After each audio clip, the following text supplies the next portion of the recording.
As the convener of the program, I extend a warm welcome to each of you with Islamic greetings. Assalamu alaikum rahmatullahi wa barakatuhu. May Allah's peace and blessings be on all of you. It is a pleasure that you all have accepted our invitation to attend this program on an interesting topic, that is Muslim women combating polarization. We will begin the program with the recitation of the Holy Quran. For this, I would like to invite Hafsa Masood. She is a student who is pursuing B.Tech from Indira Gandhi Delhi Technical University for Women. Now she is going to recite a few verses from the Surah Tahrim, that is ayat number 10 to 12. I would like to invite Hafsa Masood for the Quran recitation. Assalamu alaikum warahmatullahi wabarakatuh. أعوذ بالله من الشيطان الرجيم بسم الله الرحمن الرحيم ضرب الله مثلا للذين كفروا امرأة نوح وامرأة لوط كانتا تحت عبدين من عبادنا صالحين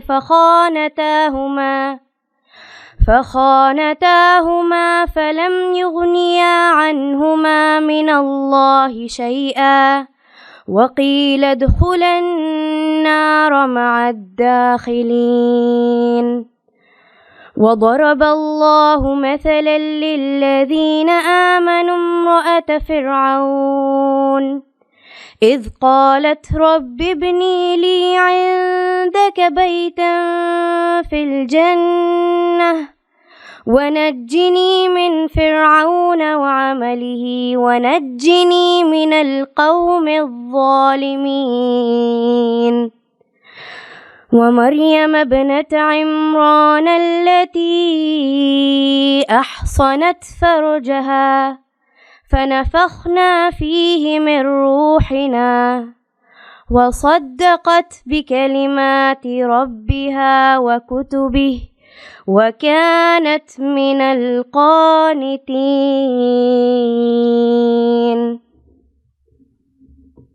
Translation.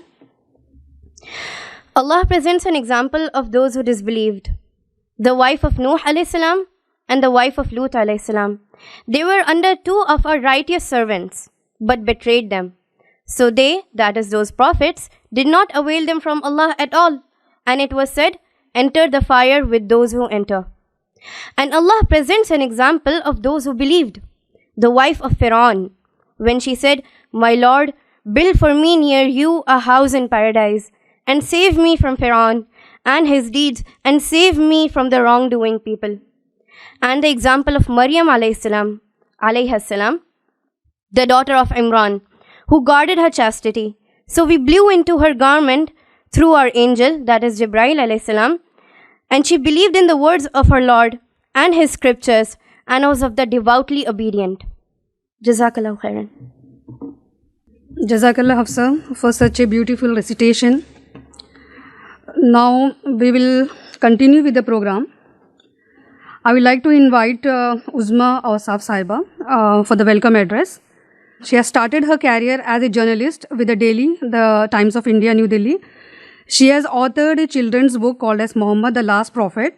She is currently working on a short biography of Khadija Radhiyallahu Anha, the first wife of the Prophet. So I would like to invite Uzma Awsaf Saiba for the welcome address.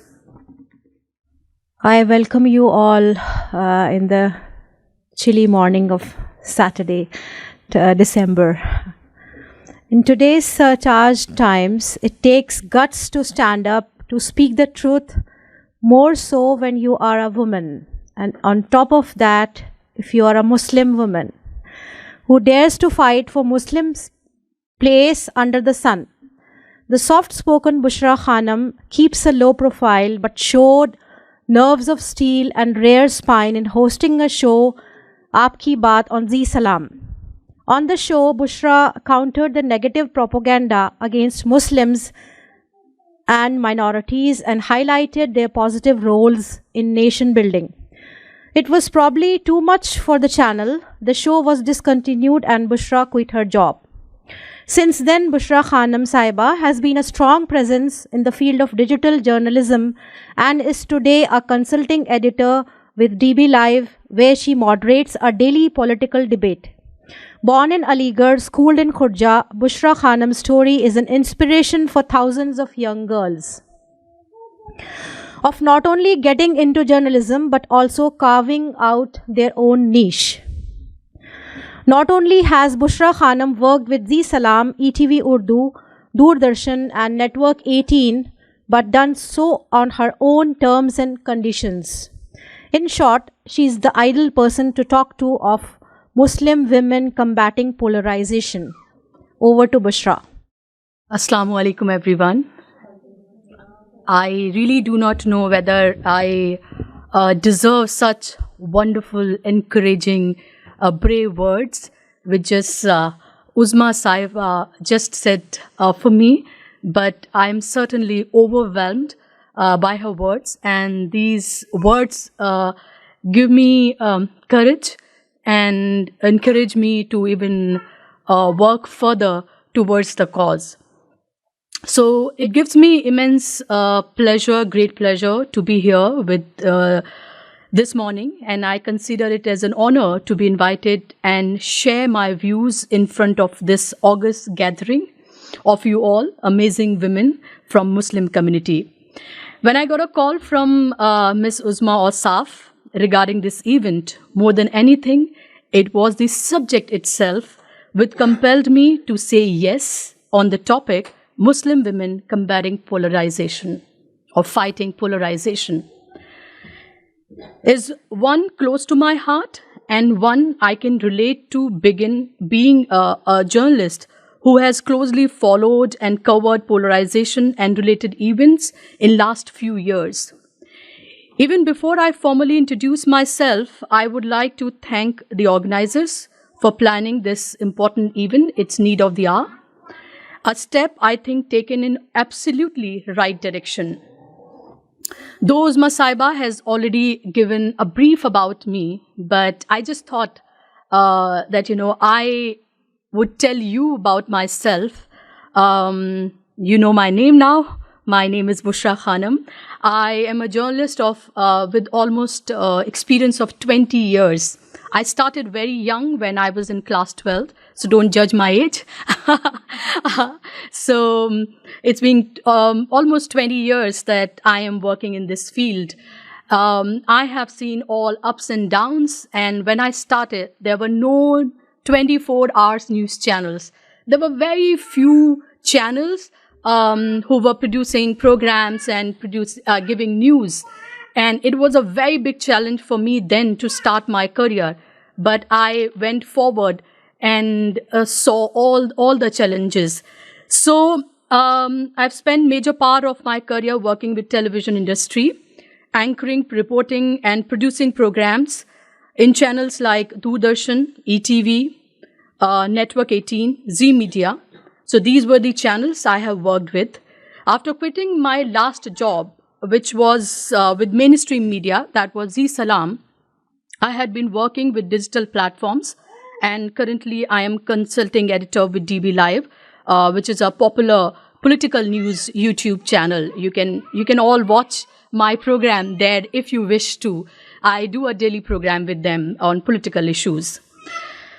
Well, as we all are here to discuss about how Muslim women are combating polarization and what more needs to be done, I would like to begin with sharing humbly my own experiences. As being a journalist, we are at the forefront covering related events and hence gaining first-hand experience of the situation on the grounds. It is also important for us to take a call about what we as journalists can do about the situation and how we can contribute in the cause. Talking about myself as a journalist, I have devoted myself to amplifying voices, sharing stories, and creating awareness through my news stories and programs I produced and broadcast.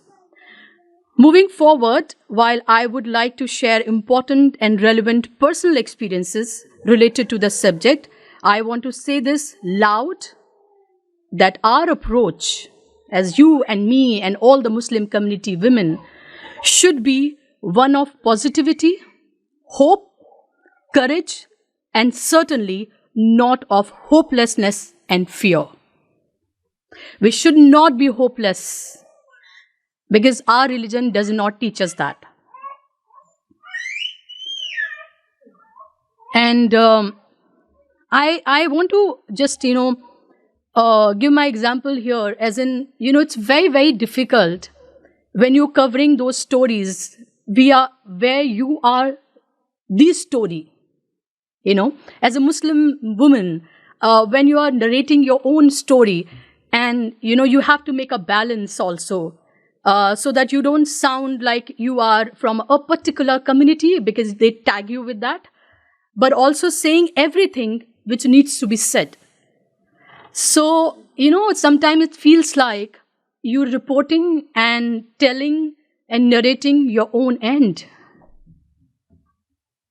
And sometimes it's very, very heartbreaking. And okay, we'll move on. So in recent times, especially post 2014, you all call it Modi's India, right? Which has changed. It's feels like maybe it's not our India anymore. The idea of India, which we had in our mind, has changed completely after 2014. Our country has witnessed an unfortunate rise of polarization. We have seen a series of social and political events which have been targeted at the minorities, especially the Muslim community. The India that we see today is much different than what we saw earlier. Hate and violence against a particular community have become the order of the day, or I say it, the new normal. While many issues have affected the community, some issues in particular have been related to Muslim women. But what gives us immense satisfaction is the fact that Muslim women have not only played a very important role defending their rights and freedom, but they have also been at the forefront in fighting against the issues related to the community in general. As a journalist, I have witnessed both triumphs and the challenges faced by Muslim women. In fact, heartbreaking stories are the part of what I do and part of what I am, because it's not easy to detach a human from his work. It's very, very difficult. Especially when it is about journalism, because you are the face of the channel, you are there, telling your own story. So maybe in different fields, the situation might be different. Maybe you are a doctor, maybe facing the same thing. Maybe you are an advocate, maybe facing the same thing. But for journalists, because we are called the fourth pillar of democracy, so we have a lot of responsibilities. And if you are a Muslim woman, and you are in this challenging times telling your own stories, all the eyes are on you. So you have to be really cautious. You have to be really, really careful when you actually tell your story about your own community. So it's a challenge every day. It's a fight every day, and you are fighting it. So, of course, the challenging and the harmful narrative amplifying the power of hope and action, these brilliant Muslim women that I have met and have been fortunate enough to be a part of their journey are diverse and unique. They are young and old, sometimes older than my own mother, and sometimes even much younger than I am. So, when you cover their stories, when you meet them, of course, people think that you are the inspiration for them, but I take all the inspiration from them. Because the way they're fighting, the way every day is a struggle for them, but still they're showing that brave face, and it's not easy. It's not easy to see yourself in the situation every day where they malign your image, where they character assassinate the Muslim women every day, day and night, and especially in the media. What they show? They show as if, Muslim women who wear hijab or maybe in a certain attire, what they are the becharis, right? ये उनके पास वो सिर्फ 3 तलाक की मारी, हलाला की मारी सिर्फ वही हैं, उनको सप्रेस किया जाता है, उनको बोलने नहीं दिया जाता है, उनको बोलने की आज़ादी नहीं है, उन्हें काम करने की आज़ादी नहीं है. लेकिन when I left my job, when I was working with Z, that was the time of CNRC, when I see all the protests happening and Muslim women were at the forefront and fighting that battle, that fight. That particular event actually made me to do what I was actually thinking to do for the longest time. And when they asked me to do such stories, which I never wanted to, it was a constant fight with them. But when I saw Muslim women at the forefront and fighting for the cause, for the entire community, that day I decided that I'm not going to be with them anymore. And I quit. And I am here in front of you now. And of course, when I'm talking about this, this instantly takes me back to what we all have been part of and have closely followed and watched. Yes, I'm talking about Muslim women and their role. We have to definitely start with anti-CA movement, especially the Shaheen Bagh protest. So I'll be giving you certain examples to make you understand how Muslim women are fighting this polarization, the situation which is there in the country right now. It is an event that we all will remember, and our generation will carry forward a story that shows the power of courage and determination of peaceful protesters who faced extreme difficulties and challenges but did not give up. It was literally an event that disrupted the abnormal normalcy when Muslims resisted not being reduced to the status of a second-class citizen in their own country. As we all recall these historic protests, we remember with pride the incredible leadership of the dadis, the grandmothers, who emerged as the symbolic heart of the movement. I'm sure we all remember those dadis and their replies when the media used to be with them and they used to ask all those questions and how they used to reply. Defying age and stereotypes, their resilience was inspiring. The story would not be complete without talking about the middle-aged women who left the comfort of their homes and domestic duties to participate in the historic protests. And let us not forget the backbone of the movement, the young women, who with unwavering determination braved the harsh winters on the front lines. So this movement saw all sorts of women, students, professionals, homemakers, mothers, and daughters, and there is no shortage of their stories of courage.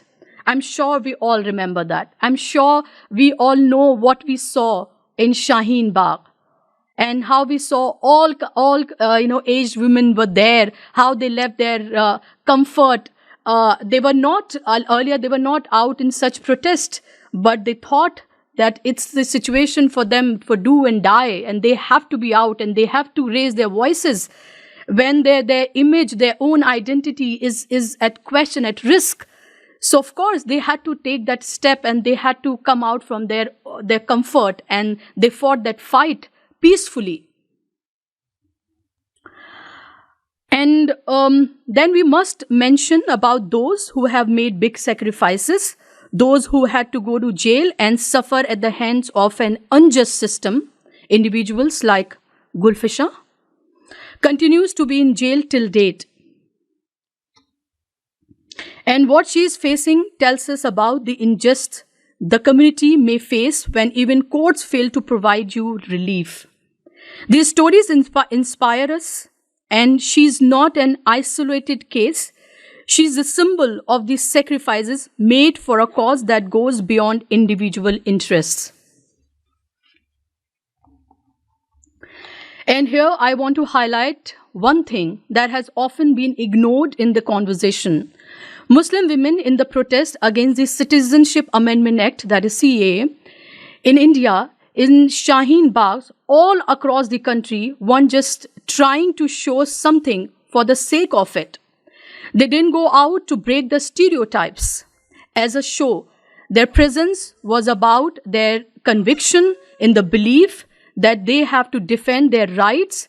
These women were not just participants, but organizers, also very vocal in expressing their thoughts. I'm sure we all remember Shaheen Bagh, and one incident I want to quote here. I remember from one particular channel, so-called mainstream media, which they never do anything, mainstream. They run a propaganda, of course, with particular community, for a particular community. So there was a particular anchor who has a big name, and that person came to cover CA-NRC protest in Shaheen Bagh. And there were two women, young women, very bright young women. They were wearing a hijab like you are wearing. They covered their faces and everything. And he thought that, when he will ask questions to them, they will reply maybe in other language, maybe in Urdu, or maybe will not be able to say things the way they were expecting. And when those girls replied in English, they were wearing hijab and English, and not only the language, the content, it blew his mind. It blew his mind. वहीं पर उनका जो पूरा propaganda था वो वहीं का वहीं एकदम वहीं खत्म हो गया. जो हवा थी वो वहीं निकल गई. So I'm just trying to say that, we should be well prepared. We should read. We should be prepared. We should not compare ourselves with other community women. We should just think that, in front of us, there are a lot of challenges. Maybe, we should work in silent. We should work in silent and just, reply with our results, and then boom, they will be just like shocked. Because, what they think about Muslim women. And this agenda is not only confined to India. You see now the Palestine issue is going on, and you see the entire world, what kind of a propaganda they are running about Muslim women. And you remember when Shaheen Bagh was happening, they were saying for 500 rupees, these women are sitting here. So these are the agendas and propagandas. They're running day night about Muslim women, and we have to fight back. And that is why I'm giving you, examples so that we can understand how those brave women fought back and gave the reply which were needed. So beyond Shaheen Bagh, another very important event related to Muslim women was the hijab controversy. In Karnataka, we saw that happen, how the Muslim women fought back against the attack on their religion, very loud and clear. One, as we all saw it was in the form of protests and rallies. We also witnessed the brave Muskan. I'm sure we all know her. A lone Muslim girl on the way to her college being heckled and harassed by the Hindu right-wing mob for wearing a mere hijab. But her bravery was something that inspired the entire community. Not only this women organized protest as the constitution allows them to do so. Also, they fought legally, asserting that their fundamental right was being violated. Also, public campaigns and social media initiatives were started by women organizations trying to use the power of online campaigns to make their impact. And what happened? I'll just tell you the update on the Karnataka hijab. Karnataka government on Friday, that means yesterday, said it will withdraw the ban on wearing on hijab in educational institutions, which was imposed under the previous BJP government. So you can consider it as a victory.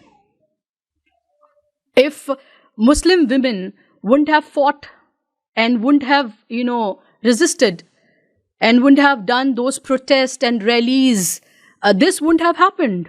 if they would have accepted the way it was going on.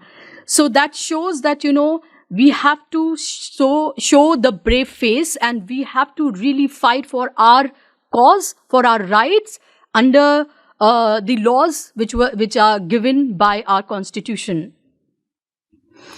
One more example I want to give you here. I don't know how many of you are aware about it. People or young girls who are on social media, who use Twitter, Instagram, or Facebook, must be aware about this incident. One other highly controversial event related to Muslim women was the Sulli Bai Bulli Bai episode. You remember? Okay. While we have seen benefits of social media platforms in protests and in raising concerns and sharing news, when the mainstream media intentionally avoids covering such stories, or rather manipulates them to the advantage of the right wing, to the advantage of the right wing, these platforms unfortunately have also become key battlegrounds where online trolling happens all the time. At the time of the limits are crossed, as what happened in the Sulli Bai case, when known Muslim women were auctioned online. Can you imagine? They were auctioned online. Hate towards Muslims, especially women, misogynist approach, decline of basic morality, and highly disturbing online behavior, which no civilized society can even think of. All that was on display. They targeted women who speak out on pressing political and social matters. Their aim was to degrade Muslim women in the public sphere and scare them. But again, the powerful and courageous Muslim women stood their ground. And when you cover hate crimes, I basically cover hate crimes. I cover minority issues. And a lot of time, this has happened with me too. When you cover uncomfortable issues, which is, making them uncomfortable, the right-wing agenda, the government which is in the power. So they have called me a lot of times halala ki paidaish. They have called me jihadan. They have given me threats for rape. They have done all sort of things. And I would tell you here that, no matter how brave face you put, and no matter you continue showing those stories, but it does affect you. It does affect your mental health. It does take toll on your mental health. And you take, time and you think that whether you should continue with this, or you should hold yourself back. Because these challenges, every day, they must be doing it online. But, you think, because even yesterday I was at Jantar Mantar covering the rally of India Alliance. The other day I was at Ashoka Hotel covering the India Alliance meeting. So, and prior to that, I have covered, UP elections, West Bengal elections. So I'm on the ground, I'm in the between, among the public, and going with them. And talking to them. So, it gives you sometimes chills in your spine that, what if some of the Sarphara is there in the crowd and does something? So it looks easy. It looks rosy, maybe, that, we are the face of some particular channel, showing stories, getting name and fame. But, it's very challenging. It's very challenging. And it's a challenge for every day, because they judge you when you narrate your own story, or maybe any political story, anything, any news item you're presenting. They judge you because they think maybe you are telling this story thinking that you are a Muslim. So they never see you without your identity. No matter how hard you try, that you are just a journalist. Your identity, of course, it's my identity. I'm really, really proud of myself that I'm a Muslim woman and, doing this. This gives me immense pleasure and proud. But, when you are doing your duty, you are just a doctor, you are just a lawyer, you are, just a journalist. You leave your identity at home, maybe because, of course, we live in a country where we are in a different circumstances. but they never leave you. They never leave you, and they never leave you to question your identity. So there are many instances, but what is important now is to talk about the way forward. It is important for us to know what we, the Muslim women, can do as individuals. How we can form strategies, think tanks, and action groups. How each one of us should contribute in this cause. Lawyers should form a network and platform to provide legal assistance to Muslim women victims. Doctors should do the same to provide medical aid. Entrepreneurs should provide business opportunities to the poor. Teachers should run free education camps, and so on and so forth. We should seek legal aid and constitutional form from experts to organize such groups. Beyond our personal goals and aspiration, we as women should know our responsibilities towards our community and should be willing to volunteer for the cause. At the end of the day, that's what our religion teaches us. Islam talks about our collective responsibilities and duties and our role in our society. How we must work to bring peace and justice in the society. We as Muslim women, especially privileged Muslim women like us, should know that the onus lies on us.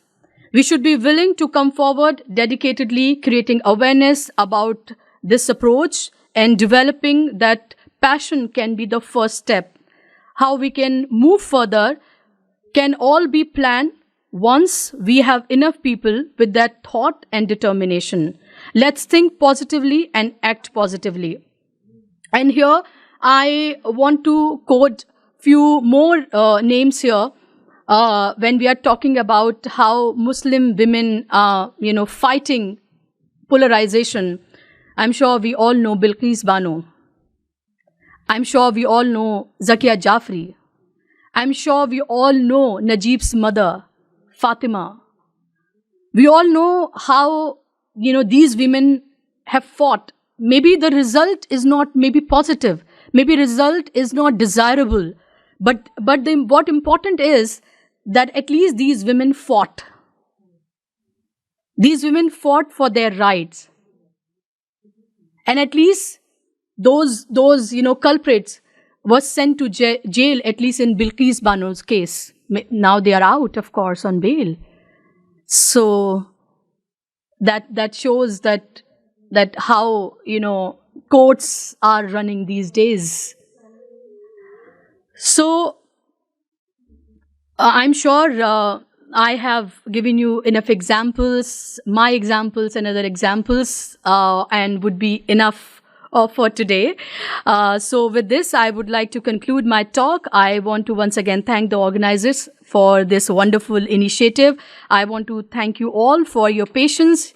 You have been a wonderful audience. I want to especially thank Uzma Osaf Saiba, because she was the one who kept calling me and pursued with me so hard that I had to be here. Thank you so much for bringing me here. It's actually a pleasure to be here with such brilliant women here.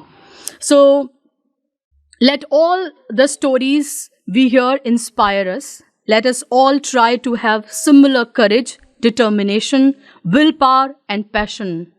Let us make dua to Allah Almighty to bless us with wisdom and courage. Ameen summa ameen. Billahi minash shaitanir rajim. Bismillahir rahmanir rahim. Assalamu alaikum wa rahmatullahi wa barakatuh.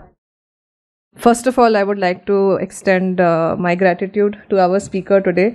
I think bilkul unanimous consensus hai that it's such a wonderful program, because as she said that when there is a open discussion, matlab free kind of conversation, it really it actually brings us a lot of strength in very depressing times or in very difficult times, when somebody comes and speaks to us in a way that actually makes us ready to get up the next day and sort of get back to the fight. I think it is very important for these kind of discussions as well. So I think there's not much time. Zohar ka waqt bhi ho raha hai, Zohar ki namaz ka waqt. Lekin I thought I wanted to just say a couple of things, a couple of points on what Bushra Sahiba said. एक interesting quote hai, I thought we can all ponder upon it. I'm sure many of you have read the author Toni Morrison, the black woman author who's very popular. So उन्होंने कहा कि the very serious function of racism is distraction. मतलब racism के context में बोला, but you can extrapolate it to Islamophobia, India, whatever it is. The very serious function of racism is distraction. It keeps you from doing your work. It keeps you explaining over and over again your reason for being. Somebody says that you have no language, so you spend 20 years proving that you have a language. Somebody says your head is not shaped properly, so you have scientists working on the fact that your head is shaped properly. Somebody says you have no art, so you dredge up your history of art. Somebody says you have no kingdom, so you dredge that up. None of this is necessary. There will always be one more thing. So I think in Indian Muslims context it's very important as well, right? The very serious function of what is happening around us is to exhaust us, is to stop us from doing the many things that we all want to do. There is always a constraint in the choices. There are always constraints. In normal human life there are very constraints, but there are very different kind of constraints in what we want to do because of that is a function of Islamophobia or racism or sexism. For example, we spoke about studying in mixed universities or studying in mixed spaces. Many of you would want to ideally attend the best university that there is within your financial capacity within your city. But that becomes not the only consideration. You have to put another consideration. Will I be treated with dignity there? Will there be discrimination there? This is a constraint that such things put on you. But people like Bushra Sahiba and many of the speakers we have before are examples that on a collective level as well as an individual level, we can break that constraint. When I speaking as somebody studying in a university like JNU, where Muslims are not, they are not invisible. There are many Muslims fairly representative, but still obviously compared to the total population, there are very less. When there is only one Muslim student or one Muslim woman that you see, you will feel anxious. When you see 4 more, 5 more, 6 more, or when you start seeing groups of people discussing or having events, political, you feel a little more confident. So that is very natural in all fields, right? So therefore it is important that even if it is making you anxious, even if it is making you feel like, okay, this choice is very difficult, maybe I'll go somewhere else, you might be doing a favor, you might be doing something to help somebody else. There might be a younger person after you who is thinking that maybe I'll go to that university because she's also there. Maybe I'll go work in that field because, there are other older Muslim women in that field, right? So you also have to take that responsibility. It can be a burden, but you can also look at it as a responsibility rather looking at it as a burden. That is one thing.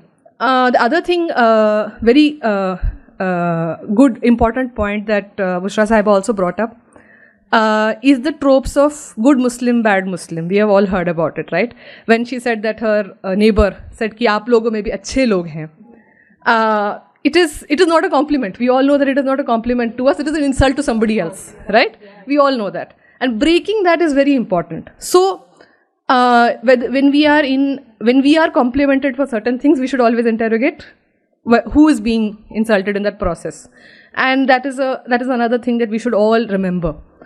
When somebody says you are not like other Muslims, it is not something good to have here. They're insulting your Yeah, exactly. Yes. And thirdly, I think this talk has come at a very timely point because we are remembering the 4 years of Shaheen Bagh also. There were meetings in Jamia Millia Islamia, there were meetings in Aligarh, where students were remembering both the physical pains and the psychological trauma of what had happened to them. And so it is very important to always recollect, always remember that Shaheen Bagh and its the entire movement, for the state it has been reduced to, or it has been criminalized in the form of the cases, the legal cases, the Delhi pogrom cases. But it was a movement. It was the entire summation of the beautiful movement cannot be reduced to what the state wants to reduce it to. And we have seen repeatedly women of all shades, Muslim women, and not for the first time, standing up and working against polarization. Working against polarization does not just mean being on the street or being in protest. It can mean anything in your field. Those of you who are students, those of you who are working as social activists, it can mean whatever, specifically contextually, whatever it is to you in that field. And so I think we should have many more such discussions on whatever relevant topics are there. And finally, I would like to tell you again, as she concluded, that this could have been a much larger gathering. What I would suggest to you is that instead of, like, we've been having these programs every month, right? And so different people are turning up, which is a good thing, of course. But I would hope that in the next meeting, all of you turn up again, but with another person, like a +1. The number should double, right? It's not about different people turning up each time. And then hopefully they will also bring more people. Hopefully this hall will be too small and we'll have to conduct it somewhere, inshallah. So that is our hope. And also please give us feedback on like what kind of topics you want us to address. You can always, there is a QR code outside, there is a of the press releases, or you can take one of our number and tell us that if there is something particular that you want addressed in the next, session. So from my side, that is all. Thank you so much.